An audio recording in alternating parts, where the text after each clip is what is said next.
প্ৰাণৰ কাতৰ তোমাৰ চৰণ যাতনা যি যত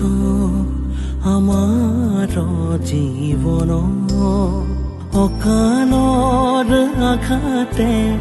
ঘূণীয়া কৰিলে কৃপা কৰা প্ৰভু শৰণে ৰলো আমি কৰোণাময়ী তুমি হৰিয় অপৰাধ শত গাই হৰি নাম জন শৰণে